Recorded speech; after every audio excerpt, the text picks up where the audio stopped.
सबसे senior agent या channel partner भी कभी यंग था। फर्क सिर्फ इतना है कि उसने अपनी एज को एक्सक्यूज बनाया या वेपन। अगर आप एक यंग प्रोफेशनल है या रियल एस्टेट एंथुजियास्ट है और रियल एस्टेट में as a channel partner advisor career को शुरू कर रहे हैं तो ये वीडियो एंड तक देखना, आपको बहुत काम आएगा, बहुत मजा आएगा और एंड में कोई सरप्राइज टिप आपको मिलने वाली है। हियर आर 4 पॉइंट्स जो कॉन्फिडेंस को बूस्ट करेंगे और क्लाइंट को इंप्रेस करने में as a young real estate entrepreneur आपको मदद करेंगे, क्योंकि एज आपका सुपर पावर भी बन सकता है, आपकी वीकनेस इसे मत समझिए। ओवरकमिंग एज बायस, सबसे पहली और इंपॉर्टेंट चीज जो आपको समझनी है आउट ऑफ 4 पॉइंट कि overcoming age bias the mindset shift. सबसे पहले समझो दोस्तों, जब क्लाइंट आप पे डाउट करता है वो आपको पर्सनली रिजेक्ट नहीं कर रहा है, वो अपना रिस्क मैनेज कर रहा है, क्योंकि पैसा उसका है, रिस्क बनता है, तो डर तो रहेगा। सोल्यूशन क्या है? सोल्यूशन है दोस्तों, अपनी एज को छुपाओ मत, अपने एज को एक एसेट की तरह प्रेजेंट करो।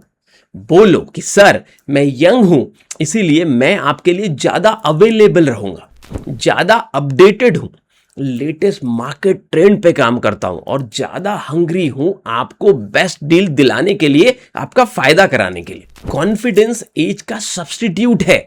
जितना आप डाउट करोगे खुद पे, उतना ही क्लाइंट भी करेगा आप पे डाउट, और जितना आप खुद पे कॉन्फिडेंस शो करोगे उतना क्लाइंट भी कॉन्फिडेंस शो करेगा आपके ऊपर। तो अगर आप सुपर सक्सेसफुल बनना चाहते हो, रियल एस्टेट में बहुत ग्रो करना चाहते हो, यंग हो, तो डरो मत, अपनी एज के सुपर पावर को समझो।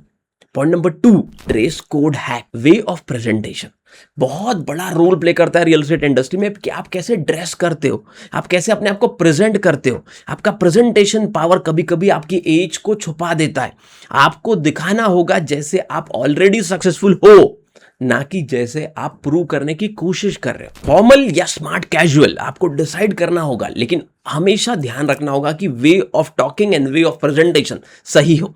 कभी भी ये लग ना पाए कि आप एक स्टूडेंट हो या पार्ट टाइम काम कर रहे हो। एक अच्छी watch, clean shoes, iron shirt, ये छोटी छोटी चीजें क्लाइंट के सबकॉन्शियस में ट्रस्ट बिल्ड करती है।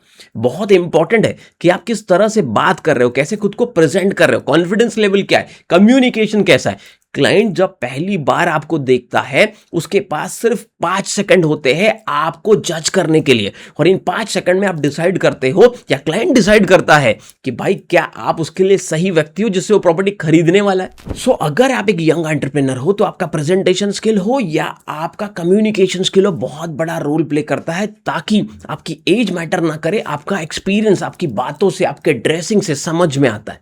अब आते हैं point number 3, data back pitching.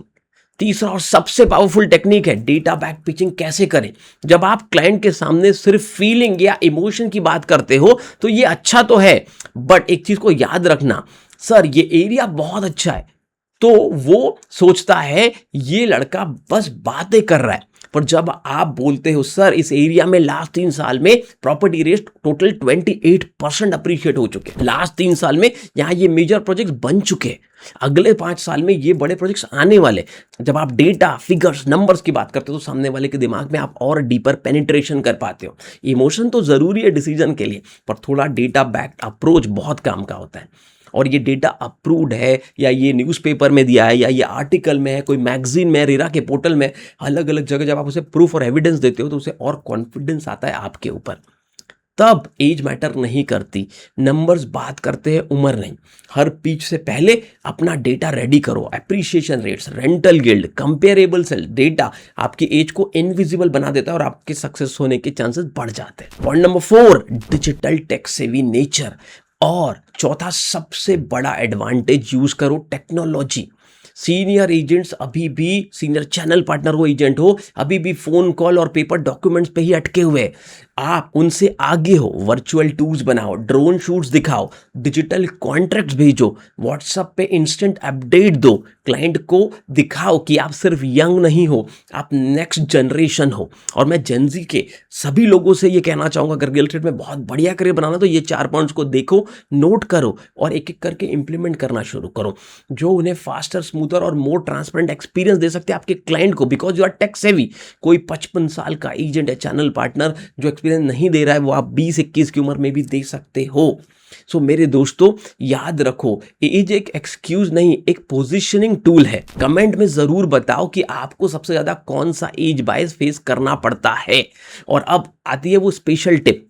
दोस्तों, आप जानते हैं कि पूरे वर्ल्ड में सबसे ज्यादा यंग पॉपुलेशन भारत के पास है। अगर आप एज अ जेंजी या as a young real estate professional अपनी पावर को समझ पाए, आप सही तरीके से अपनी एज की, अपनी एनर्जी को यूज कर पाए, तो आप रियल एस्टेट में बहुत बड़ा काम कर सकते हो, अगर ये चारों चीजों को आपने इंप्लीमेंट किया तो। और यही तो हमारा मिशन है भारत में, कि 1 लाख लोगों को एम्पावर करना, 1 करोड़ जॉब क्रिएट करना, 25 लाख लेबर्स की जान बचा पाना। और वो कब होगा? जब भारत का यंग एंटरप्रेन्योर रियल एस्टेट में चीजों को समझकर सही काम कर पाएगा। सो आपको सबसे ज्यादा कौन सा प्रॉब्लम आज तक फेस किया, वो कमेंट में जरूर बताना। और अगर ये वीडियो हेल्पफुल लगे तो चैनल को सब्सक्राइब करके बेल आइकन को हिट करना मत भूलना, और वीडियो शेयर जरूर करना बहुत अलग अलग लोगों के साथ जो रियल एस्टेट में काम कर रहे हो या इंटरेस्ट रखते हो। हमारे चैनल को ईशा का नंबर 1 चैनल बनाने के लिए रियल एस्टेट ट्रेनिंग कोचिंग का बहुत बहुत धन्यवाद। और हमारी book real estate game changer को एक नेशनल बेस्ट सेलिंग बुक बनाने के लिए बहुत धन्यवाद। मिलते हैं नेक्स्ट वीडियो में।